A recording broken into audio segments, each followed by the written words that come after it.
কৃষক বন্ধু প্রকল্পের টাকা কবে ঢুকবে? আগামী 17ই আগস্ট থেকে কি কৃষক বন্ধুর প্রকল্পের টাকাটা ঢুকতে পারে? এছাড়া যে নতুন ভেরিফিকেশন হচ্ছে সেখানে বাদ যাচ্ছে, বাদ যাওয়ার কি কারণ? এই সম্পূর্ণ তথ্য আজকের এই ভিডিওতে আলোচনা করছি। নমস্কার বন্ধুরা, আমি আদি, তোমরা দেখছো ওয়েস্ট বেঙ্গল তথ্য ইউটিউব চ্যানেল। এইরকম কাজের ভিডিও আরো পাওয়ার জন্য আমাদের এই চ্যানেলটিকে সাবস্ক্রাইব করে রাখো, ফেসবুক পেজটিকে অবশ্যই ফলো করে রাখো। চলো শুরু করা যাক। প্রথমে দেখো, যেটা গুজব, যেটা সোশ্যাল মিডিয়ায় খবর উঠে এসেছে যে 17ই আগস্ট নিশ্চিতভাবে সবার ব্যাংক অ্যাকাউন্টে কৃষক বন্ধুর যে আর্থিক সহায়তা সেটা পাবেন, কিন্তু এটা সম্পূর্ণ গুজব। সম্ভবত সরকারের পক্ষ থেকে কোনো নির্দিষ্ট ডেট দেয়নি। যেমন অন্নপূর্ণাতে বলে দিয়েছে যে 17ই আগস্ট থেকে টাকাটা ছাড়া শুরু হবে, সেরকম কৃষক বন্ধুতে কিন্তু অন্নপূর্ণার মতো কোনো ঘোষণা করা হয়নি, অফিসিয়াল ডেট দেয়নি। আসল যেই খবর সেটা হচ্ছে 17ই থেকে 21শে আগস্ট একটা সম্ভাব্য সময় রয়েছে, সরকারি অনুমোদনের উপরে টাকা দেওয়া শুরু হবে। চূড়ান্ত নির্দেশিকা এখনো প্রকাশিত হয়নি। তাহলে এটা একটা সম্ভাবনা মাত্র যে 17ই আগস্ট থেকে 21শে আগস্টের মধ্যে টাকা দেওয়া হতে পারে, কিন্তু নিশ্চিতভাবে টাকা দেওয়া হবে এইরকম কোনো সরকারি নির্দেশিকা বা ঘোষণা কিন্তু এখনো আসেনি। তাহলে এখনই আপনি কনফার্ম হয়ে যাবেন না যে কৃষক বন্ধুর টাকাটা অমুক তারিখ থেকে ঢুকতে পারে, যতদিন না টাকাটা ঢুকছে। এবার দেখুন, টাকা কত টাকা পাবেন তা আপনার জমির রেকর্ড এবং নিয়মের উপরে নির্ভর করে। শুধু নাম থাকলেই সমান টাকা পাওয়া যায় না। যদি আপনার 1 একরের কম জমি থাকে তাহলে বছরে প্রায় 4,000 টাকা দেওয়া হচ্ছে, সম্ভবত এক কিস্তি 2,000 টাকা এবং পরবর্তীতে আবার এক কিস্তি 2,000 টাকা দেওয়া হচ্ছে। তো মনে হয় 2 কিস্তিতে মোট 4,000 টাকা করে দেওয়া হয় 1 একর বা তার কম যদি জমি থাকে। আর যে সমস্ত কৃষকদের 1 একর বা তার বেশি জমি আছে তাদের বছরে 10,000 টাকা দেওয়া হয়। তো এখানে 5,000 টাকা করে দুটো কিস্তি দেওয়া হয়। তাহলে আপনার জমির পরিমাণ কত? 1 একরের কম নাকি 1 একরের বেশি? কমেন্ট করে জানাবেন। এবং এর আগে আপনি কত টাকা পেতেন সেটাও আমাদেরকে কমেন্ট করে জানাতে ভুলবেন না। যে সমস্ত সকল আবেদনকারী রয়েছেন তাদের জমির বৈধ কাগজপত্র যাচাই করা হচ্ছে ভেরিফিকেশনে। আধার ও ভোটার কার্ডের তথ্যের মিল দেখা যাচ্ছে, যে নামের মিল আছে কিনা, আধার কার্ডে ভোটার কার্ডে নামের বানান ঠিক আছে নাকি, যে কৃষক সে জীবিত নাকি মৃত, তার স্ট্যাটাস কি, যে প্রকৃত সুবিধাভোগী রয়েছে সে আদেও বেঁচে আছেন তো সেটাও কিন্তু দেখা হচ্ছে। ঠিক আছে।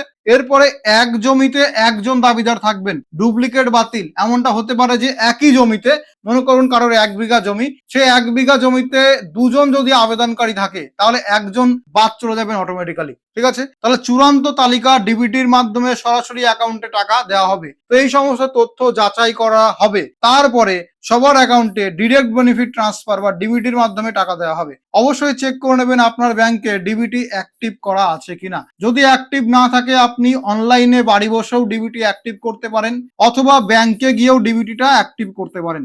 যেই ব্যাংকে ডিবিটি অ্যাক্টিভ করবেন সেই ব্যাংকে টাকা তো ঢুকবেই, তো সেই ব্যাংকে আধার কার্ড এবং প্যান কার্ড লিঙ্ক করা আছে কিনা, মানে কেওয়াইসি করা আছে কিনা চেক করবেন। এবং সেই ব্যাংক অ্যাকাউন্ট সক্রিয় বা অ্যাক্টিভ আছে কিনা, মানে সেখানে ডেবিট ক্রেডিট বা ট্রানজাকশন হচ্ছে কিনা সেগুলো চেক করে নেবেন। না হলে সরকারের পক্ষ থেকে টাকা ছাড়া সত্ত্বেও আপনার অ্যাকাউন্টে ঢুকবে না আপনি যোগ্য হলেও, তার কারণ আপনার অ্যাকাউন্টে হয়তো ডিবিটি অ্যাক্টিভ নেই বা সেই অ্যাকাউন্টে হয়তো কেওয়াইসি আপডেট করা নেই। তো এইগুলো অবশ্যই নিশ্চিত করে নেবেন। এরপরে দেখুন, যে কারণে আপনার কৃষক বন্ধু থেকে নাম বাতিল হতে পারে। এক তো জমির বৈধ কাগজ না থাকলে, অন্যের জমিতে চাষ করছেন কিন্তু নিজের নামে জমির বৈধ রেকর্ড নেই, এগুলোকে সম্ভবত আমরা বর্গাদার বা ভাগ চাষি বলি। তো সেক্ষেত্রে জমির যে ডকুমেন্ট, আপনি বর্গাদার বা ভাগ চাষি তার যে সংক্রান্ত ডকুমেন্ট সেগুলো দেখাতে হবে, না দেখালে কিন্তু আপনি কৃষক বন্ধু প্রকল্প থেকে বাদ চলে যেতে পারেন। এছাড়া নথিতে নামের গরমিল, আধার কার্ড ভোটার কার্ড এবং জমির কাগজে নামের বানান বা তথ্যে অমিল আছে। মনে করুন আধার কার্ডে নামের এক ধরনের বানান, ভোটার কার্ডে আবার আরেক ধরনের বানান, আবার জমির যে কাগজ আছে যেটা দেখি আপনি কৃষক বন্ধুতে অ্যাপ্লাই করবেন সেটাতে নামের বানান আলাদা। তো তিনটিতে 2 রকম নামের বানান যদি থাকে বা 3 রকম নামের বানান যদি থাকে সেটা আগে সংশোধন করে নেবেন, এই কারণেও নাম বাতিল হতে পারে। এরপরে দেখুন, একই জমিতে একাধিক দাবিদার, একই জমির রেকর্ড দেখিয়ে পরিবারের একাধিক ব্যক্তি সুবিধা নিচ্ছেন। এরকম হলে যে ডুপ্লিকেট থাকবেন, যে পরবর্তীতে আবেদন করেছেন সে কিন্তু বাদ চলে যেতে পারেন। এরপরে কৃষকের মৃত্যু, যে কৃষক বন্ধুর জন্য আবেদন করেছেন তিনি যদি মারা যান তাহলে পরিবারের উত্তরাধিকারকে ওয়ারিশন সার্টিফিকেট জমা দিতে হবে।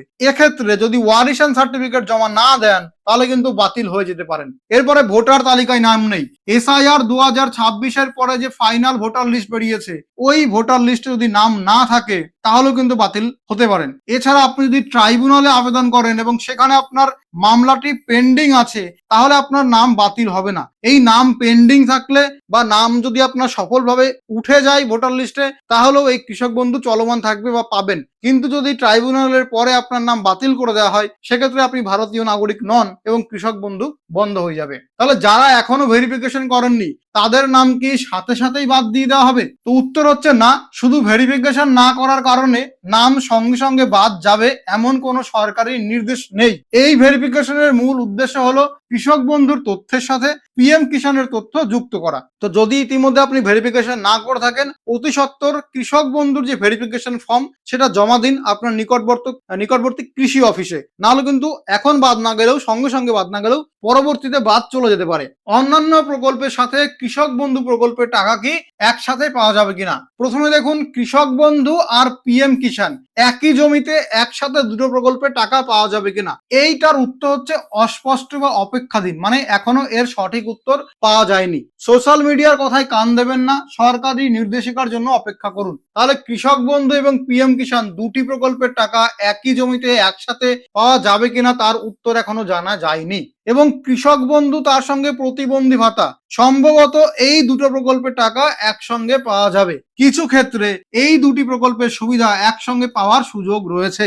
এরপরে কৃষক বন্ধু প্রকল্প, তার সঙ্গে যুবশ্রী মানে যুবসাথী তো এখন নেই, যুব শক্তি। তাহলে কৃষক বন্ধু তার সঙ্গে যুব শক্তি বা কৃষক বন্ধুর সঙ্গে অন্নপূর্ণা, এই দুটো প্রকল্পের টাকা একসঙ্গে পাওয়া যাবে কিনা, তো এরও উত্তর নেই, সন্দেহজনক, যে পাওয়া যেতেও পারে নাও পারে, সঠিক জানা যায়নি। প্রকল্প ভেদে নিয়ম আলাদা, একসাথে টাকা পাওয়ার নিশ্চয়তা নেই, মানে কোনো গ্যারান্টি নেই, পেলেও পেতে পারে, না পেলেও না পেতে পারে। তাহলে কৃষক বন্ধু পিএম কিষান একই জমিতে পাওয়া যাবে কিনা, এটার উত্তর পরবর্তীতে জানা যাবে। কৃষক বন্ধু আর প্রতিবন্ধী ভাতা একই সঙ্গে পাওয়া যেতে পারে। কৃষক বন্ধু প্লাস যুবশক্তি অথবা কৃষক বন্ধু প্লাস অন্নপূর্ণা, এটা সন্দেহজনক আছে, সম্ভবত পাওয়া যাবে না।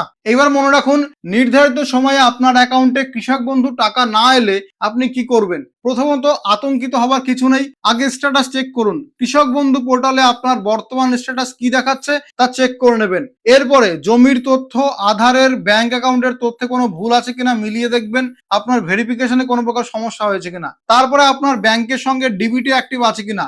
অনেক সময় সরকার টাকা ছাড়লেও এই ডিবিটি যদি না পায়, সরকারের কাছে টাকাটা আবার ফেরত চলে যায়। তো ডিবিটি অ্যাক্টিভ আছে কিনা সেগুলো চেক করে নেবেন। এবং সব শেষে যদি সমস্যা থাকে, কাগজপত্র নিয়ে সরাসরি ব্লক অফিস বা নিকটবর্তী কৃষি দপ্তরে যাবেন, সেখানে গিয়ে ভুলটা সংশোধন করে আসবেন, তাহলে আপনার টাকাটা ঢুকে যাবে পরবর্তী কিস্তিতে। তাহলে কৃষকদের জন্য জরুরি যে আপডেট, জমির সমস্ত বৈধ কাগজপত্র হাতের কাছে গুছিয়ে রাখবেন। আধার কার্ড, ভোটার কার্ড এবং জমির রেকর্ডে এই তিনটে ডকুমেন্টেই নামের বানান, ডেট অফ বার্থ যেন সেম থাকে, একই থাকে, আলাদা আলাদা যেন না হয়। ব্যাংক অ্যাকাউন্ট সচল রাখুন, তার সঙ্গে সেই ব্যাংকে ডিবিটি অ্যাক্টিভ রাখবেন। ভেরিফিকেশনে কোনো ভুল থাকলে নিকটবর্তী ব্লক অফিসে এবং তার সঙ্গে কৃষি দপ্তর অফিসে অতি সত্বর যোগাযোগ করে সেটা শুধরে নেবেন। 17ই আগস্টকে সম্ভাব্য যে তারিখ ধরে রাখবেন, যে 17ই আগস্টই টাকা ঢুকবে এমন ঘোষণা নেই। 17 থেকে 21শে আগস্টের মধ্যে টাকা ঢুকতে পারে, তবে কিছুদিন আগে পরে হতে পারে। তো এটা হচ্ছে কৃষক বন্ধু প্রকল্প নিয়ে সমস্ত তথ্য। আশা করি ভিডিওটা আপনাদের ভালো লাগবে। যদি ভালো লাগে অবশ্যই লাইক করুন, চ্যানেলটিকে সাবস্ক্রাইব করে রাখুন, ফেসবুক পেজটিকে ফলো করে রাখুন এরকম গুরুত্বপূর্ণ ভিডিও আরো পাওয়ার জন্য। ধন্যবাদ, ভালো থাকবেন, দেখা হবে পরবর্তী ভিডিওতে।